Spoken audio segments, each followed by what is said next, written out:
Good evening, everyone, and welcome to the Amateur Radio General Class, session number 13.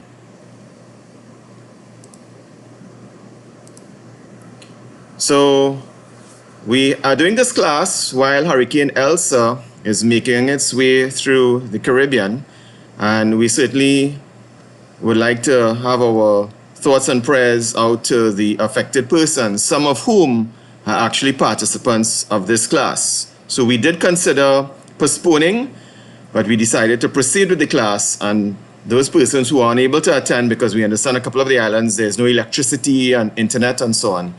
Hopefully the recording will stick and they will be able to catch up then.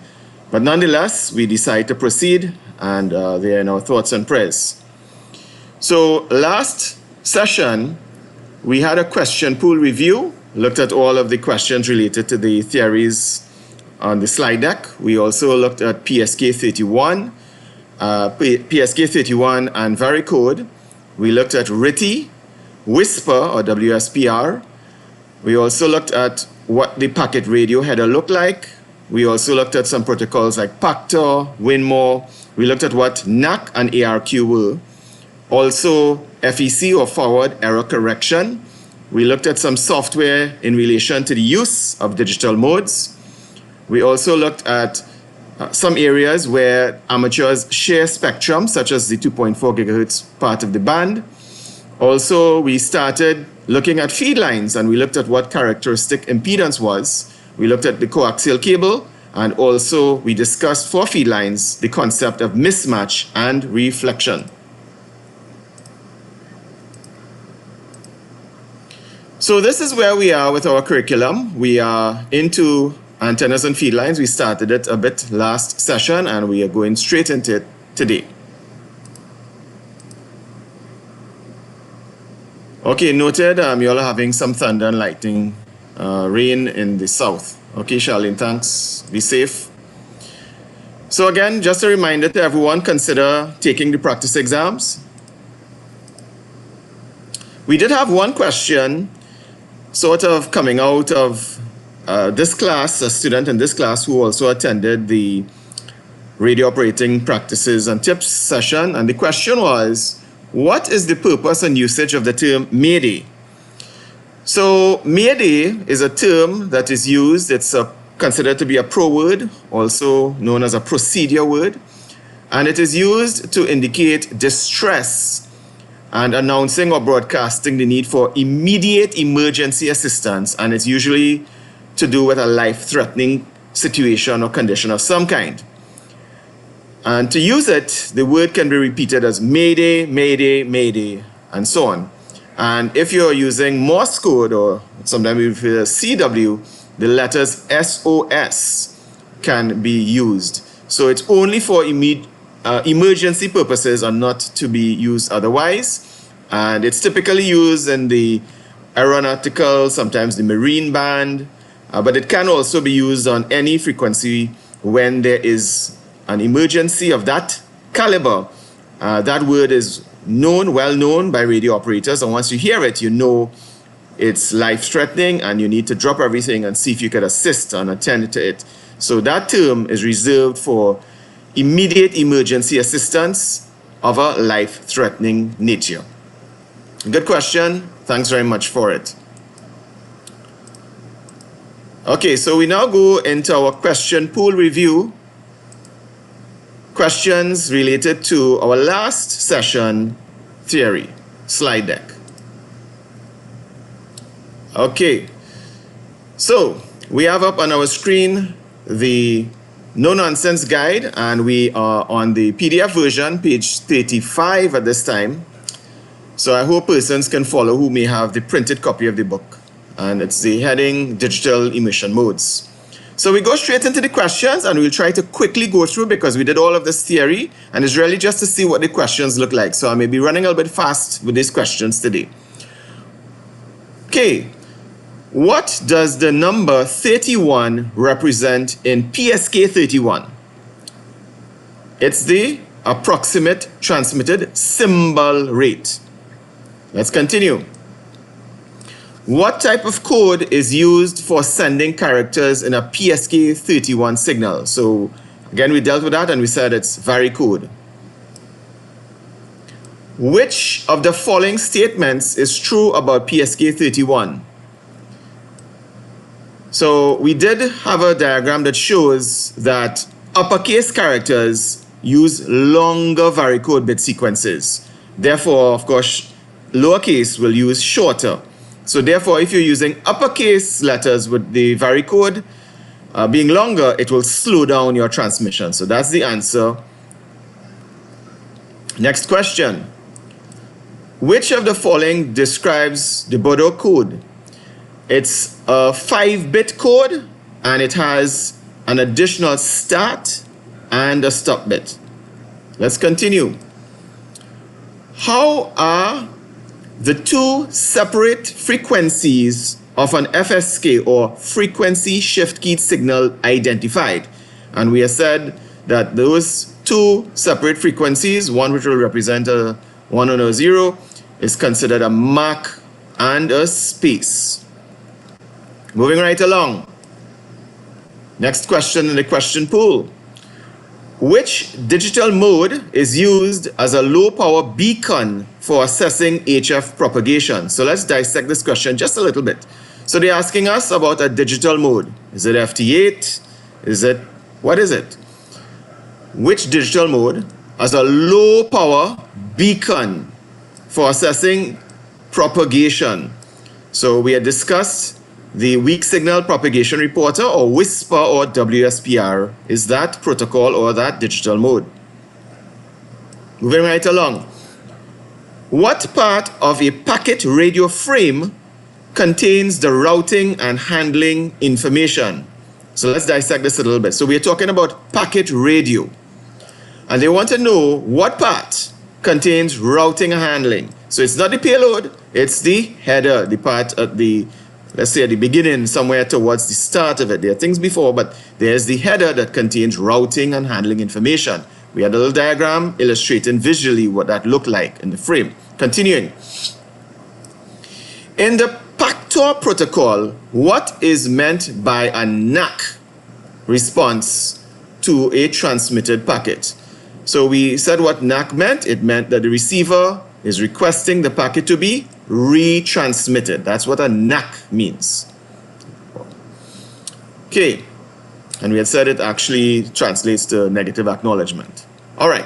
What action results from a failure to exchange information due to excessive transmission attempts when using PACTOR or WinMore? So of course, let's dissect this question a little bit. Because PACTOR and WinMore are two digital modes, but they're asking what action results when you have excessive transmission. We said here what? It can't go on forever, retry. It's going to drop the connection after some time. Moving right along. How does the receiving station respond to an ARQ data mode packet containing errors? So let's dissect that a little bit. All right. How does the receiving station, or what does it do when it gets an ARQ packet? Well, it requests that the packet be retransmitted. That is what ARQ means. Request the packet to be retransmitted. Okay, moving right along. How does forward error correction, or FEC, allow the receiver to correct errors in received data packets? So let's dissect this question just a little. So we're talking about FEC, FEC, or forward error correction. How does it work? Well, remember we said it has additional information beyond just what is required, and there's a lot of redundant information there that at the end the receiver can reconstruct. If some of it, enough of it gets across, it can do error correction without having to request a resend. Well, that's exactly how FEC works, by transmitting redundant information with the data, so it can be reconstructed on the other end. Okay, next question in the question pool. Which of the following describes a waterfall display? So last session, we had a visual on what it looks like. And we said that there are three things in the waterfall that we need to know about. Is that the frequency is given in the horizontal axis, the signal strength is shown by the intensity or the color that is displayed, and the time is vertical as it scrolls up. That is time on the vertical axis. What is indicated on a waterfall display by one or more vertical lines on either side of a digital signal? So we also showed what that looked like, and we said when you have those vertical lines on either end, either side, left or right, it means that the signal is being overdriven or over-modulated. So over-modulation is the answer when you see those vertical lines on the waterfall display. Nice. On what band do amateurs share channels with the unlicensed Wi-Fi service? So we said, yes, hams are primary on some bands, and we are secondary on other bands. And when we are secondary, we share it with others. One such band is the Wi-Fi band, and Wi-Fi operates, at least one of the Wi-Fi bands is on 2.4 gigahertz. So that's the answer. That's the band we share. And we said that hams actually have some additional spectrum and also can run higher power compared to consumers. All right, one of the benefits of getting your amateur radio license, you gain privileges from the authority. All right. Next question. Which of the following factors determine the characteristic impedance of a parallel conductor antenna feed line? Okay, so let's dissect this question a little bit.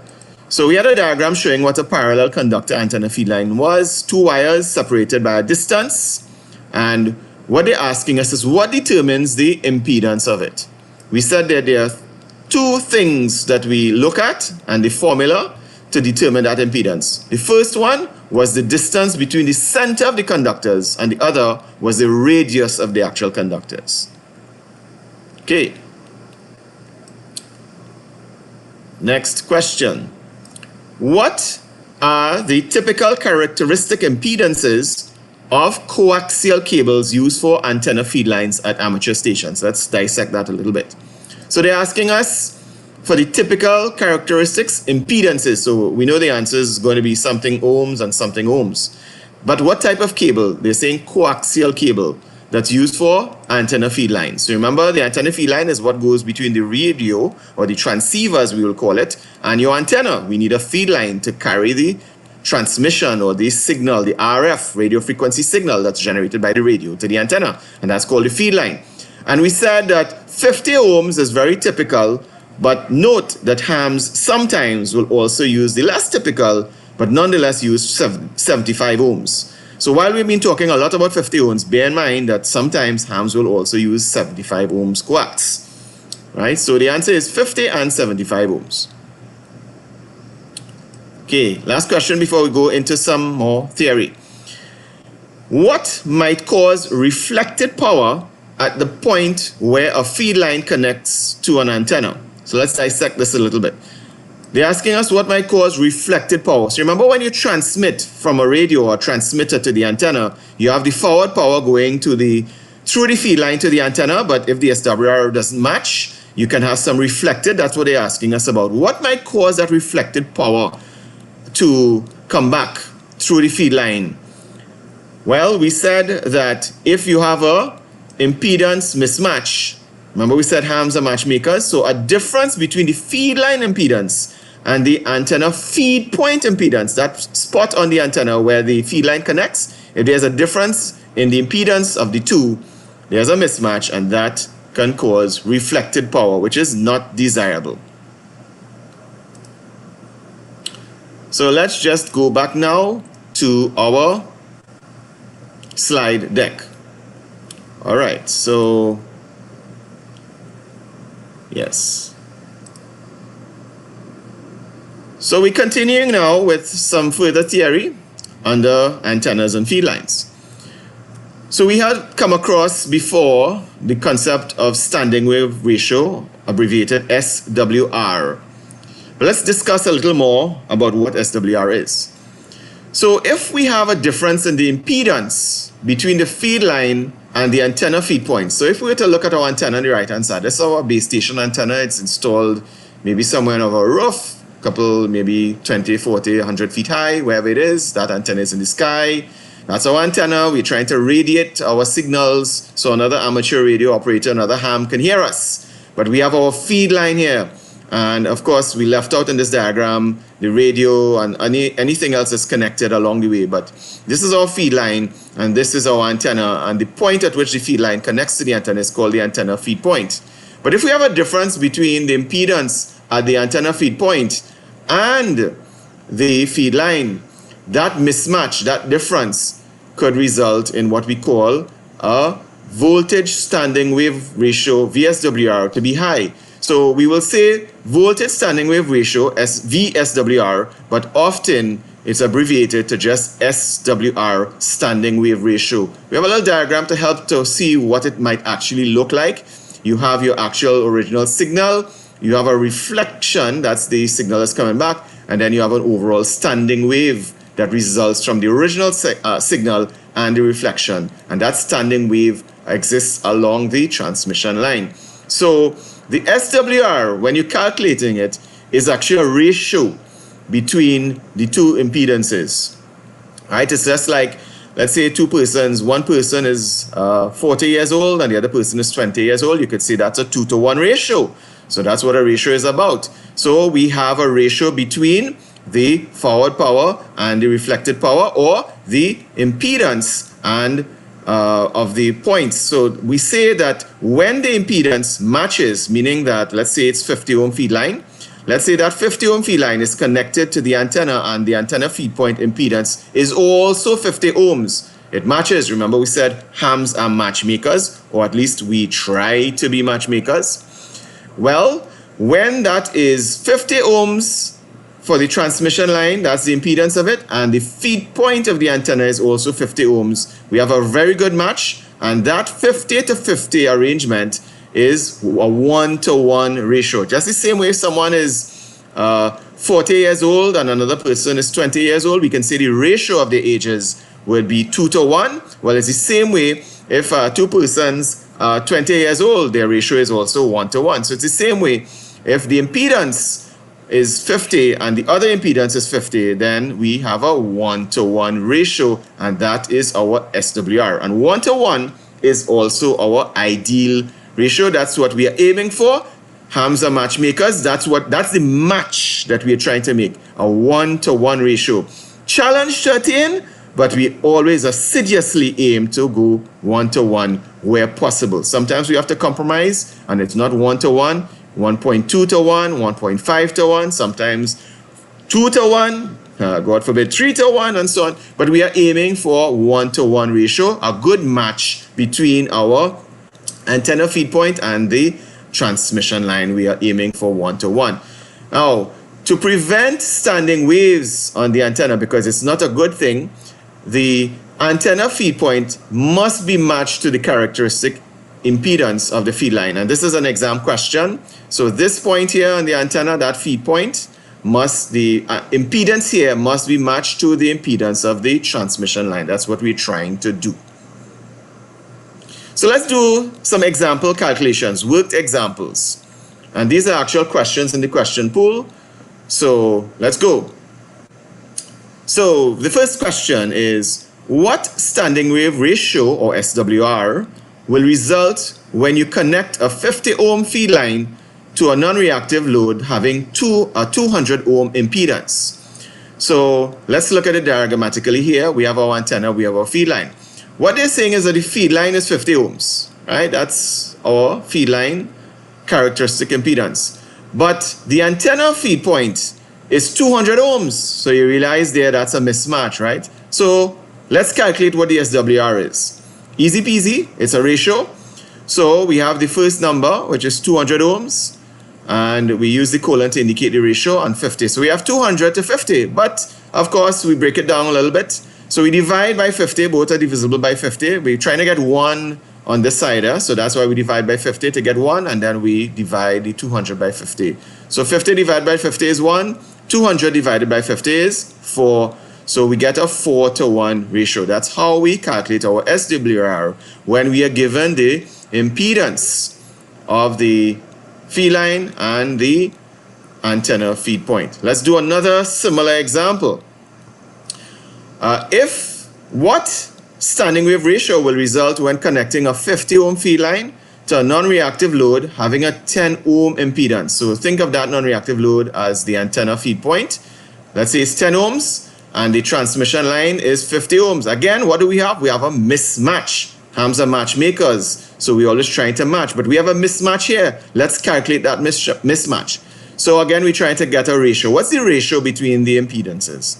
So we have 50 as one of the the impedance and 10 ohms as the other. So we say 50 to 10. So that's a 50 to 10 ratio. We can break that down by dividing both sides by 10. We're trying to get 1 on the right-hand side. So 10 divided by 10 is 1. 50 divided by 10, you got 5. So we divide both sides by 10 and we end up with a 5-to-1 ratio. That is our standing wave ratio, or our SWR. That's how we calculate it. From given the impedance or impedances, we end up with our SWR.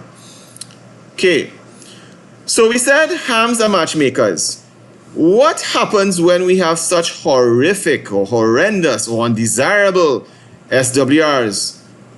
5-to-1. Yeah, those are pretty bad SWRs. I mean, you could transmit and so on, but guess what? It can be dangerous. You can damage your equipment if your transmitter is connected to an impedance that is not 50 ohms. You have a high SWR. Use it, you transmit at high power, you can damage your transmitters. You remember we talked about those final transistors. We can blow them, quite expensive. You can go ahead and try, but you'll have to dip into your pocket and replace them. So let's avoid it. Because hams are matchmakers, we try to match it. Let the transmitter see a very nice SWR. So we can, I'll use the term fool the transmitter to think we have a nice SWR. How do we do that? Well, given that not all feed line and feed points are going to be 50 ohms exactly, we use a matching network and we use something called an antenna tuner. We came across that during the technician class, but we will again show what the antenna tuner looks like. And we will show what the inside of that looks like. It's really a combination of capacitors and inductors that we can adjust. So that antenna tuner is used to transform the impedance at the end to 50 ohms. Now we say that the transmitter will see 50 ohms. It's not actually 50 ohms. That's why I used the term earlier, fool, you know. It's going to see 50 ohms, but the actual SWR remains the same, but the transmitter is going to be happy and pappy. It's going to say, hey, I'm seeing 50 ohms, because using this thing called an antenna tuner to make it look as though it's 50 ohms. It's not going to be, but the transmitter is going to think so, and it's going to be very happy about that. Therefore, if the SWR on an antenna feed line is 5-to-1, and we use a matching network, meaning we use an antenna tuner at the transmitter end to adjust it to an SWR of 1-to-1. So we turn our knobs, our trusty knobs, and we bring down the SWR. We look at the meter and we see it's now 1-to-1, or as close as possible. The SWR that's resultant on the feed line is still 5-to-1. It doesn't change 1-to-1. Just the transmitter sees 1-to-1, but that tuner doesn't actually change the SWR, and that's an exam question. It doesn't change it along the feed line. It just changes or fools or causes the transmitter to think it's seeing a 50 ohm impedance and the SWR is 1-to-1. But don't get tied up. It's a trick question. They say if you adjust it from 5-to-1 to 1-to-1, what is the actual resultant SWR on the feed line? Guess what? It's still 5-to-1, not 1-to-1. Trick question in the exam. So I did promise you to see what the antenna tuner or the matching network looks like. Remember, again, as hams, amateur radio operators, we are matchmakers. And an antenna tuner is one of the things we use to matchmake. So we have our trusty radio, our transceiver, our transmitter. It's connected via a little patch cord to our antenna tuner. And the antenna tuner has knobs, dials that changes the capacitors, and also dials that will change the inductor value. And we have our little SWR meter on the tuner. This one has that feature. And this is a manual antenna tuner. They are automatic ones. And then we have our transmission line or feed point going to our antenna. So we tune this up. It's called an antenna tuner because we are tuning these to get what? Low SWR. Sometimes radios, these radios that we have on the screen do have an SWR meter on it, so you're tuning in for low SWR. Notice here we have an SWR meter as well. So we are tuning for good or low, the lowest possible SWR that we can get, but it doesn't actually change the SWR along the transmission line. That standing wave ratio is still there. But the transmitter, your radio, because you have this little intermediary device here called an antenna tuner, it makes this stuff here looks nice. It's like makeup. It makes it look very, very nice. So it's kind of covering the fact that you don't actually have a very good SWR, but it makes the transmitter see it as a wonderful SWR. So think of antenna tuner as makeup. Now, what is the makeup, or what does the inside of this antenna tuner looks like? Well, we said you had capacitors. So here we have GaN capacitors. As we tune them, it changes the areas of the plates and it changes the SWR. And we also have here coil, which is an inductor. And as we turn our rolling inductor, it changes the inductance. So capacitance and inductance is a matching network. And that is actually how we tune our circuit. So inside, so hopefully all of this theory is coming together why we did all of these components, electrical components, electronic components. We are seeing it's giving us hopefully an understanding. All right, it's now making a little bit of sense, right? We did all those components. Look, this is how we use it as hams, as amateur radio operators. So we will take a short break now. We'll come back again to continue a bit more on SWR after the break. So please take a stretch, have a bathroom break, have a little bit of water, and we'll be back in approximately 2 minutes.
Okay, welcome back, everyone. Okay, so Jermaine, your question, yes, you're quite right. The SWR remains the same, really, and therefore the losses are still going to occur. So the antenna tuner doesn't somehow magically fix the antenna such that all of the power is now transmitted. It just makes it look acceptable to the radio. But that's why hams that can have properly tuned antennas, without using an antenna tuner, you will have a better signal going out. You will be wasting much less of your signal if you have a naturally tuned antenna, or an antenna that is properly resonant on the frequency or not too far off. So many hams do actually try to build antennas that are resonant by themselves so that they don't really have to use an antenna tuner. Why an antenna tuner sometimes comes in useful is because you want to use one antenna that is really resonant on maybe one or two frequencies naturally or natively, but you want to use it with several bands. So you use that antenna for a bit of convenience, but you are really losing a lot of your signal when you don't have a properly tuned antenna in the end. So the antenna tuner is really just to make the antenna look good, but it's really not all that good or as good as it could be. So yes, you're quite right. You're still losing. Excellent question there indeed, Jermaine. All right. So losses are losses, right? Yeah. Okay. And by the way, some of these losses, it's lost in heat. And that's one when we said that it's kind of dangerous, so it could be damaging to your equipment because a lot of heat is generated. So all of those losses go in heat. You don't want to generate an error signal. You're using electrical power and you have very nice equipment and you're sending your signal and it's being reflected back at you and it's going wasted as heat inside of a transmission line in your tuner and so on, and it's not going out your antenna. So that's why we say hams are matchmakers. We are trying to get maximum signal to that antenna, and that's why we are learning all of this to see what are the pitfalls, what are the advantages, and what can we do. But remember, life sometimes is not ideal and sometimes we have to compromise. So there are devices that helps us compromise in between. But if you can optimize for efficiency, you should do so as a ham, because why? We are matchmakers. So let's continue with our slides. All right, so again, this is what the inside of our antenna tuner looks like, taking off the cover and looking down into the tuner. Coils, capacitors. All right. So, and this builds a little bit on the question raised by Jermaine a bit. For maximum transfer of power from the transmitter to the antenna, the SWR on the feed line will have to be 1-to-1. All right. Because as long as it's not, we will not have maximum transfer power. Power is going to be transferred, but as long as it's not 1-to-1, we are going to waste some of that power because it's going to be reflected back. It will result in standing waves, and therefore we are going to be not optimal. We are going to be suboptimal. But as hams, we are matchmakers and we are trying and aiming. We have said it many times. 1-to-1 is what we would like to achieve. If the SWR on the coax cable feed line is greater than 1-to-1, let's say 1.5-to-1, 2-to-1, 3-to-1, the signal will be reduced as a loss on increases as the SWR increases, right? So there's a loss, I'm missing a word there, but there's a loss, the loss increases as the SWR increases. So what they're trying to say here is that if your cable or your transmission line is a lossy transmission cable, the higher the SWR, the losses will increase, which is actually the next point here. So the next point more clearly states what the second bullet point is trying to say. If a transmission line is lossy, meaning that you have bad transmission line, so this transmission line is what we're talking about here. If it is lossy, it's not as good as it could be.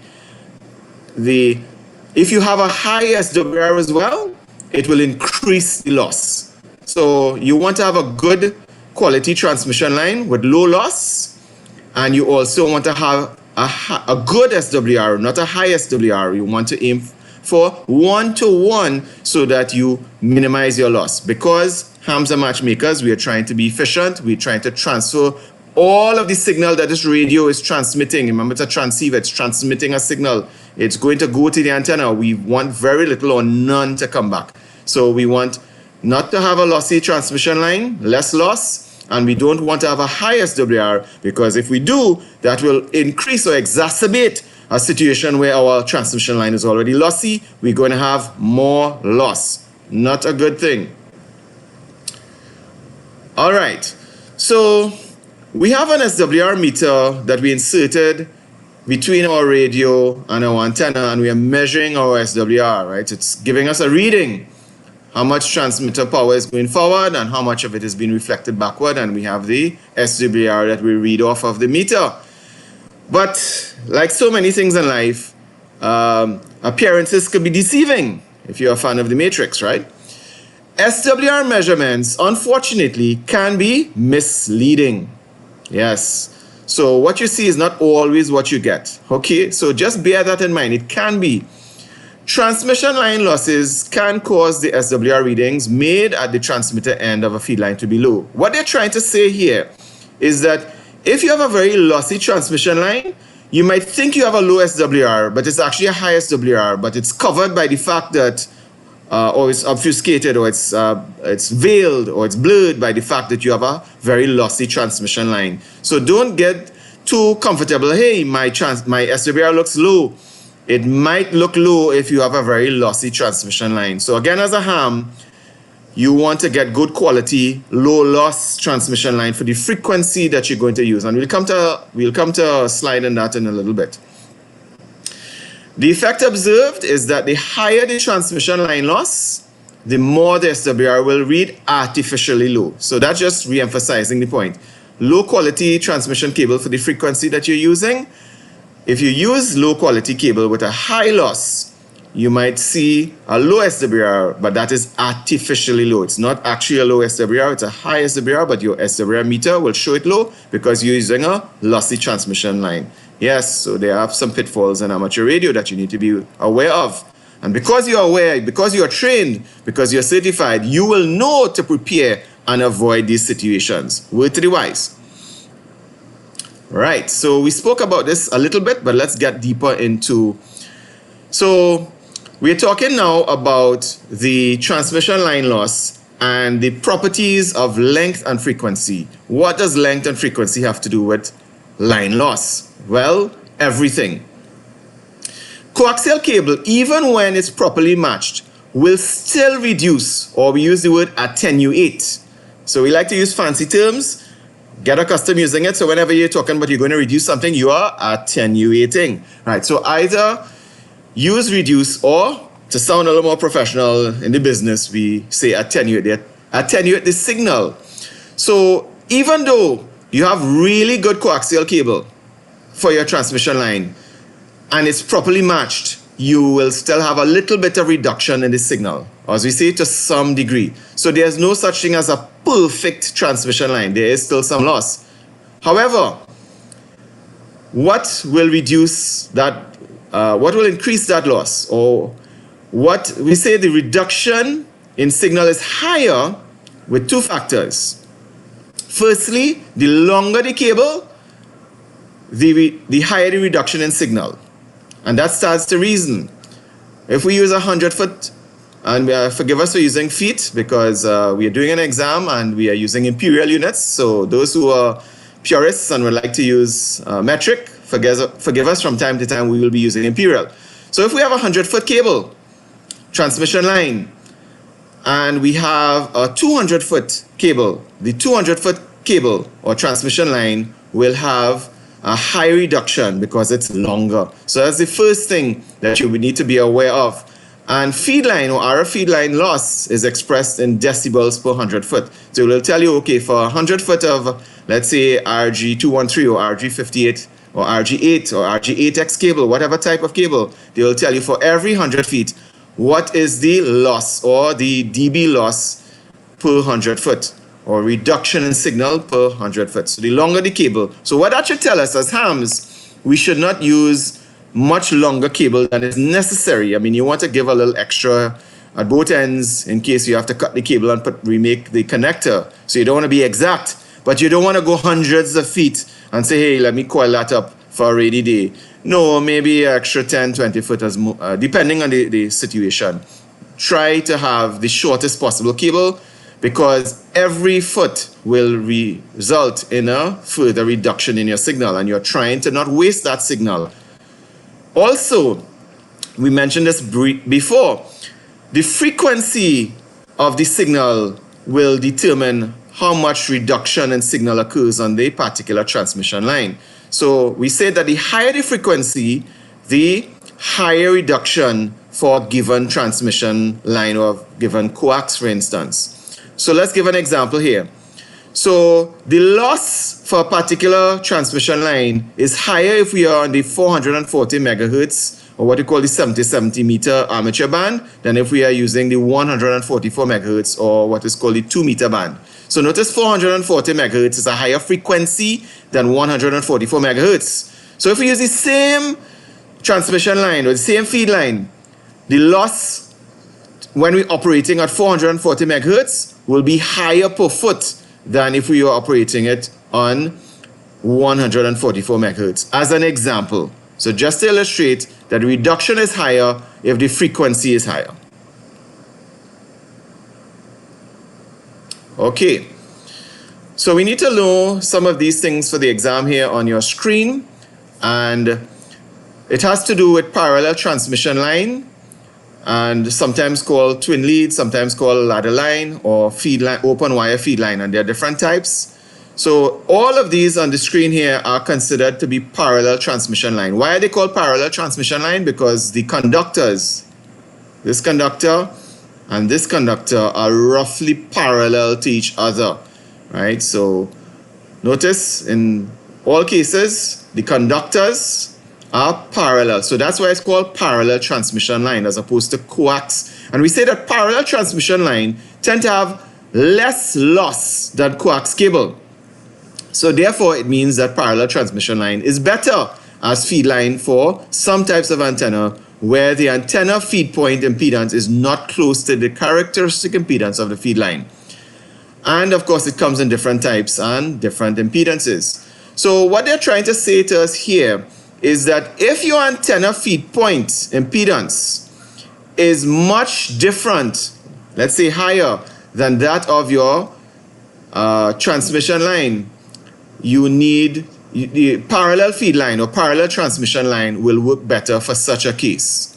All right, so that is where parallel transmission line shines. When the antenna feed point impedance is not close to that of the feed line, parallel transmission line will work much better. So the types that we need to know for the exam, well, really one they will ask you in the exam, but we are dealing with three types.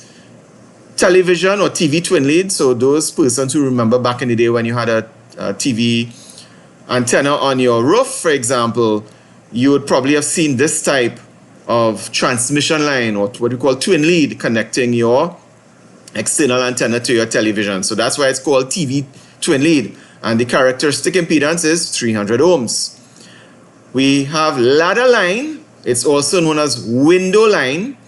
And that has a characteristic impedance of 450 ohms, and that's what it looks like here. So notice the similarity, but the web is a little wider, or the distance between the two conductors, these are the two conductors, is further apart. And we have this little webbing here. It's non-conductive. So all that is doing is just keeping a nice rough separation, a parallel separation between the two conductors. That's the purpose of these, the webbing in the middle here.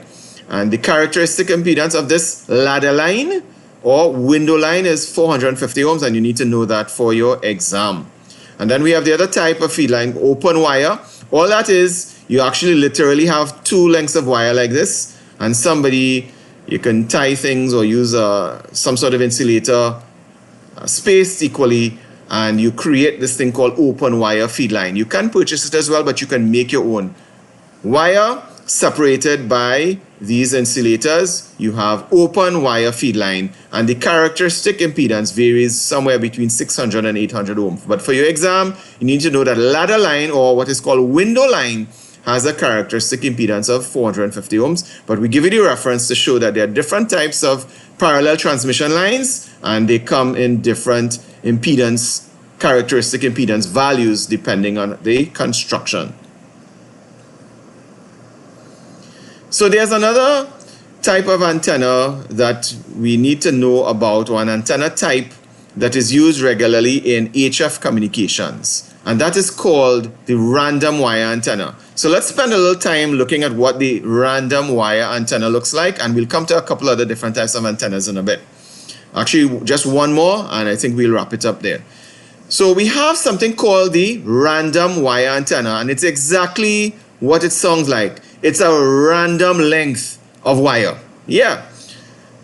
So if we were to look at our diagram, the mouse pointer here, hope persons can see it. This piece of wire that leads from the house and goes to the tree just before the insulator. This is a random length of wire. It literally is just a random length of wire. Maybe it's 100 feet long, maybe it's 60 feet long. It's a random length of wire, just a piece of wire. And you're connecting it to your antenna tuner and to your radio, your transceiver.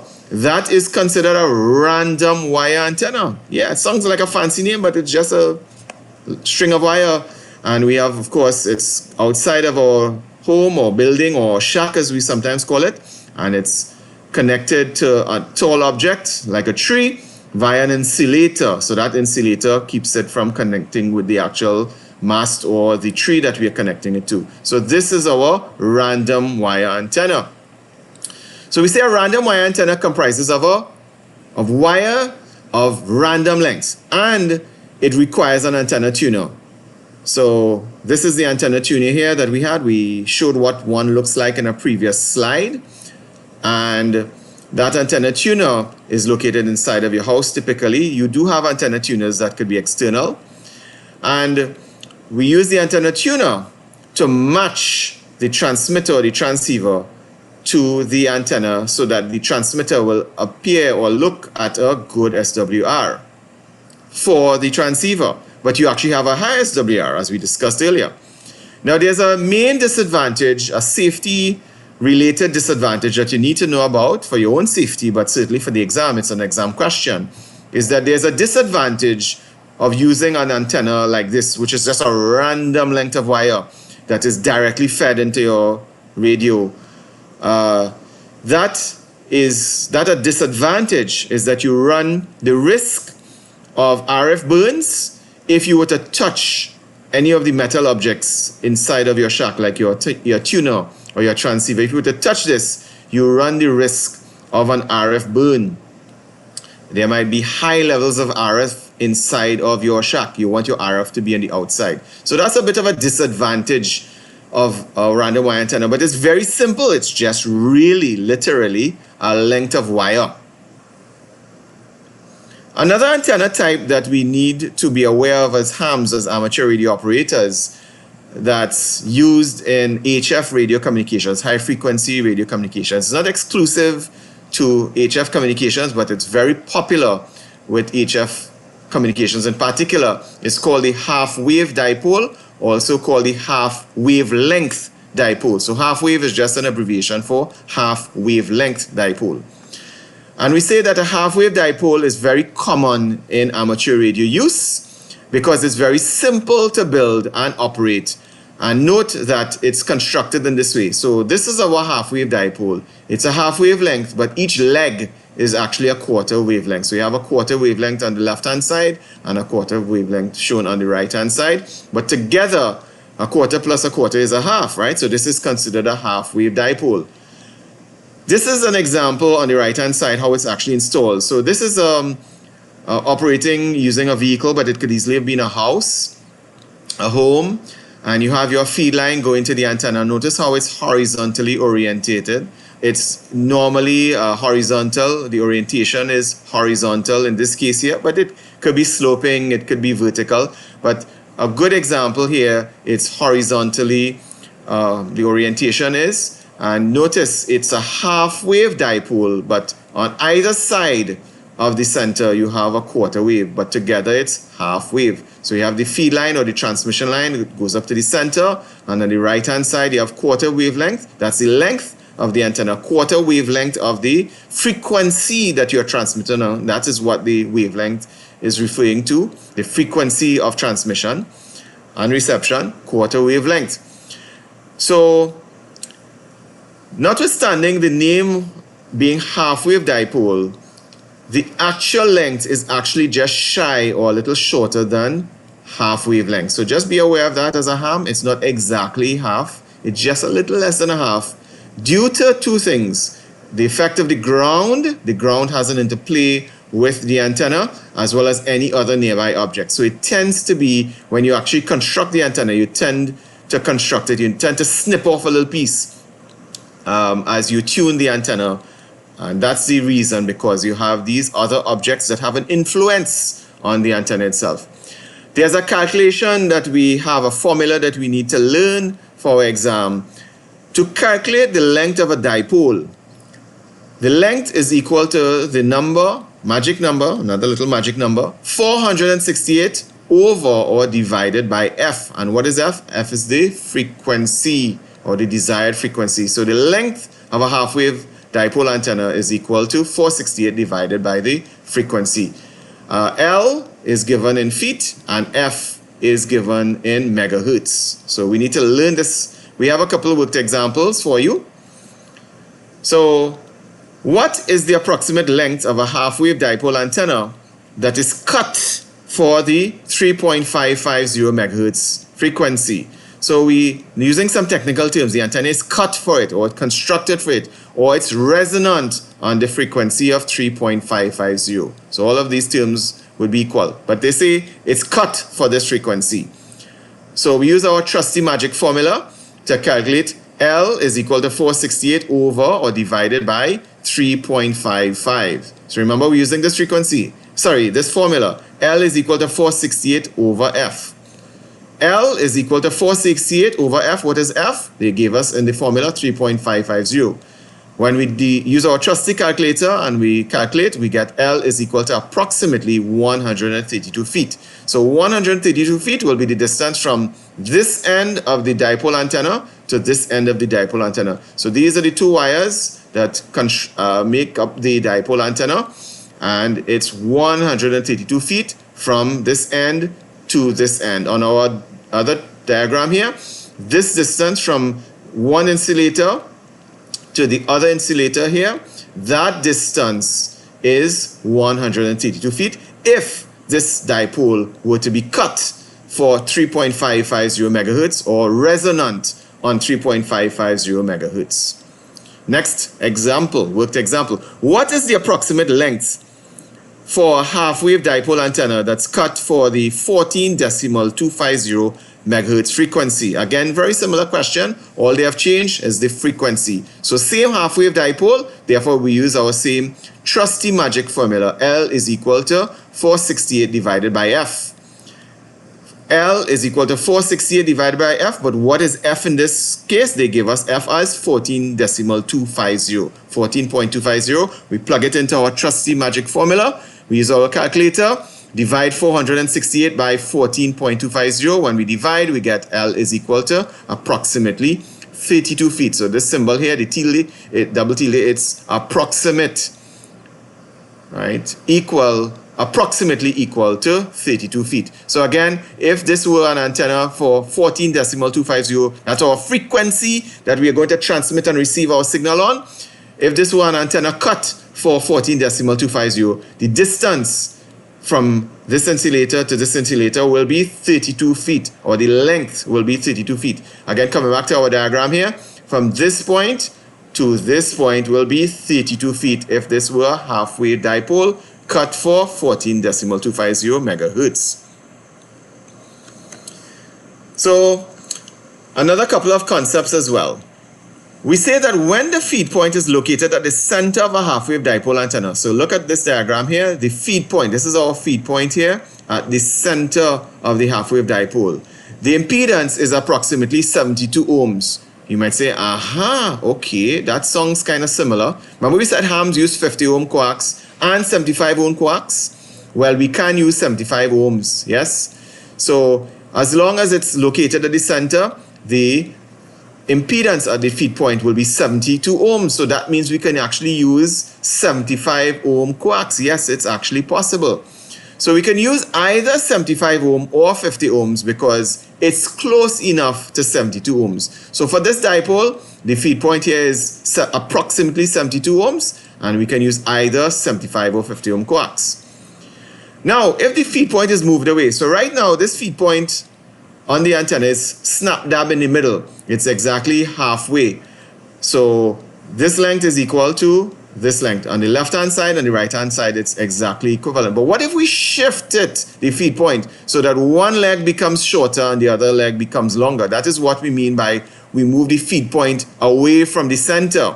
When we do that, we need to know that the impedance will increase. So if I take this feed point here and shift it a bit to the right or to the left, either direction, the impedance is going to increase steadily, as we say. So the further we increase or we move it, the feed point, we could put it all to the end, it's going to increase. And I believe we put it all at the end, it's going to be something like about 5,000 ohms. So as we increase that distance from the center, we also are going to increase the impedance. Dipole antennas are usually mounted horizontally. So this dipole here, this is our tree and this is a mast, and our antenna is mounted horizontally, or we say it's horizontally polarized. We discussed the concept of polarization before. So when it's mounted horizontally like this across, it's horizontally polarized. When it's up down, it's considered vertical, but it's horizontally polarized here. When dipole antennas are mounted horizontally, there is an advantage, or as an advantage compared to with vertically polarized, is that there are lower ground reflection losses. So we need to know that for the exam, because we are mounting it horizontally. When we compare that to a vertical, we can also do vertical polarization on dipole. It's easier actually to do it horizontally, because I mean, when you put it vertical, this mass here is going to have to be higher to catch the top of this and so on. So horizontal is actually very convenient. And once you mount it horizontally, you're going to have a lower ground reflection loss. Remember, we said hams are trying to always minimize loss. So that is one characteristic of a horizontally mounted dipole antenna. So just quickly to introduce you to two concepts in case we are not aware, we need to be aware of the term azimuth, because we will be talking about azimuth or azimuthal just now. So we need to know what is azimuth. But while we are talking about azimuth, we'll just talk about the other related concept called elevation. So if I'm standing on the surface of the earth, which we all are, and I look around, I look left, I look right, I spin around, I don't do the hokey pokey, but I turn all the way around, I am turning around and changing my azimuth. So I'm looking left to right. So notice here in our diagram, looking north, and then I look east, then I look south, look west, I am changing my azimuth. I am turning my head, spinning it around horizontally. That is azimuth. But if I were to raise my head up, if I were to look up and down, look up to the sky and then look down. If I look all the way up, I'm looking up at the zenith. And if I look downwards, if I'm doing that up-down look, I'm changing my elevation. So we need to know and be familiar with the concept. Anyone who is into astronomy, for example, you will be familiar. Anybody who will be into, let's say, dish construction. I know Roger is on. You were saying, yeah, I know azimuth and elevation. I use that all the time. So we'll be familiar with it. But those of us who may not be quite as familiar, when we say azimuth, we just mean looking left and right around us, right? Using the cardinal points, left, right, east, west, north, south. Azimuth, when we talk elevation, we're looking up, down. So if you raise your head up to the sky and you raise it down, back down, you lower it down, that's the elevation. If I'm just turning around, I'm turning my head. I mean, if we're able to, we can't as human beings, so we have to use our feet and turn all around. We're changing our azimuth. Okay. Now that we know what the azimuth is, we could talk a little bit about the radiation pattern. And this is our last slide. So we need to be familiar with the radiation pattern of our dipole. So our trusty dipole, this is the diagram, how it's constructed at the top here. And at the bottom here, we should be familiar for the previous slides. We show how the dipole is actually mounted. But we need to, again, we are amateur radio operators. We need to get a little bit technical and we need to know about this thing called the radiation pattern. So we say that the most optimal mounting for a dipole is to be positioned half wavelength above the surface of the earth. Yes? So that is the most optimal position so that we can have what we call a figure 8 radiation pattern. So if you look on the right hand side here, this is the radiation pattern. Looking at it, if it is, this is the dipole antenna itself, there's a figure 8 radiation pattern. Notice it's radiating broadside to the antenna. This is the signal. Maximum is going to this end and to this side. But notice very little signal in these directions. So broadside to the dipole, this is where the radiation is, and that's the radiation pattern.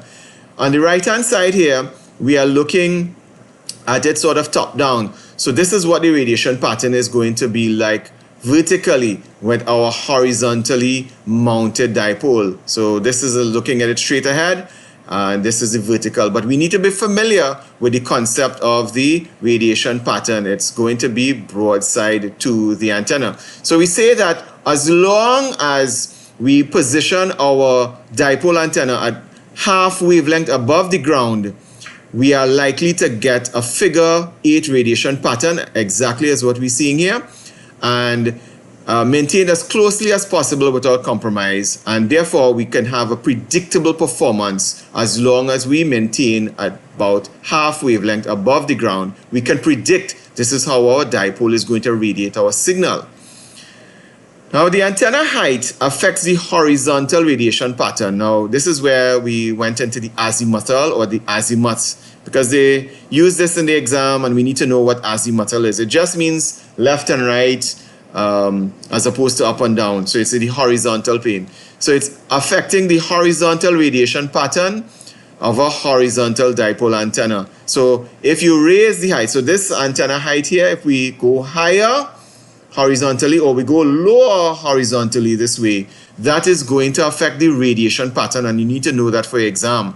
So if it's, we said half wave, you're going to get that lovely figure 8 radiation pattern. If you go lower in particular, it's less than half wavelength, you are actually going to get an almost omnidirectional. That means all around the transmission. It's not going to be favoring one direction and the other direction, and little or no in these directions. It's actually going to be omnidirectional, which is 360 degrees, or panoramic, or all around. The signal is going to be radiated equally if you go to a wavelength that is less than half wavelength in height. So half wavelength vertically, if you have it, this antenna, the dipole, lower than half wavelength high, it's going to change the radiation pattern towards an omnidirectional or all direction approach. If the antenna height is less than quarter wavelength above the ground, so you're going even lower, you're limboing, the feed point impedance is going to decrease. So you need to know that for the exam, they will ask you what happens if the antenna height, this horizontally mounted dipole antenna, if it is lower than quarter wavelength, much lower now than half wavelength, lower quarter wavelength, the feed point here, this feed point is what we're talking about. The characteristic impedance or the impedance of this feed point is going to decrease. You need to know that and learn that for the exam. All right, so a little bit of heavy theory there, but we hope that we have provided you with some information to help you come to terms with some of these exam questions that they're going to ask us. So you have some diagrams to help you conceptualize all of these points, these bullet points. So that is our last slide for today. Certainly, again, our thoughts and our prayers are with persons who are currently affected by the passage of Hurricane Elsa. And, you know, we really hope that you're able to recover. A couple of persons in the class had messaged to indicate that they don't actually have power in some of the territories in the Caribbean. And we regret that you're not able to participate live. Hopefully the recording will stick and we will be able to have you have the link and you can look at when convenient. But of course, right now, such folks are looking after taking care of recovery from the situation by Hurricane Elsa. Of course, we have had all day a lot of regular updates via Zello. So persons in the class who would have joined Zello would have been hearing quite a lot of transmissions since yesterday, regular fast and furious updates from persons who are able to not only give you situation reports from the location, but also persons who are coming in with information that could help us understand what sometimes is not the easiest meteorology as a topic to understand. Persons can break it down for us to help us understand a little bit. And as a matter of fact, in our class, we actually have a meteorologist in our midst as well, who is also very helpful with our explanations and really helps us as well. So encourage you again, check out Zello, a lot of content inside of there, and check it out. So folks, our next session is scheduled next Friday, God's willing. Friday, I believe it's the 9th of July, 8:30 p.m. Regular time, regular bat station. We look forward to seeing you then. Thank you so much, everyone. Really appreciate your company. And please do enjoy and do have a great weekend and be safe. Okay, Natasha, good night to you as well. Thanks a lot, Adish. Okay, cool. Jermaine, good evening as well. George, good evening. Ramzan, good evening. Hey, John, good evening as well. Bob, okay, good evening. Right, okay, Charlene, all the best. Jessica, got you there as well. Yes, we're hoping all is well with our Caribbean brothers and sisters and everyone else. This thing is going to continue, it seems. So it may also see where it goes. Other territories in the Caribbean, maybe the US as well. Okay, Roger, take good care. But good night. And great question there, Jermaine. Ramzan, take good care as well. Okay, we'll deal with the question in the Q&A. Okay, Jermaine, take care. All right, Larry, yes. LOL, as I say. Yeah, Ramzan, our prayers and thoughts over them. Okay, Adish, you take good care as well. Bye. God bless. Larry, you're certainly welcome. Do have a good night. Okay, George, you too have a good night. Good rest also. Yes, Larry, good night as well. Mac, take good care. You're certainly welcome. Have a good night. Timothy, okay, do have a good night as well. Certainly welcome there, Charlene. And yes, Zello really presents a nice source of information to come to terms with some of these issues. Certainly welcome. Take good care. Adrian, you're welcome as well. Have a good night. Larry, take good care. You too, be safe. Okay, Ramzan, have a good night as well. Ian, take care, be safe. Shanice, do have a good night as well. All the best. Sylvester, good night to you as well. You're certainly welcome. You too, Anthony, have a restful night. Safe weekend too, bro. Gary, thanks so much. And yes, we all praying for everyone that's affected. We do have persons affected here in Trinidad and Tobago as well. So, we hope that everyone is able to recover quickly and safely. Victor, good night as well. Thanks a lot, man. Take good care. Okay, Roger, do have a good night. Have a restful one and a safe one. Take good care. Joseph, thanks a lot. And Anthony, thanks so much for the feedback. Really appreciate your kind feedback. Take good care. All the best.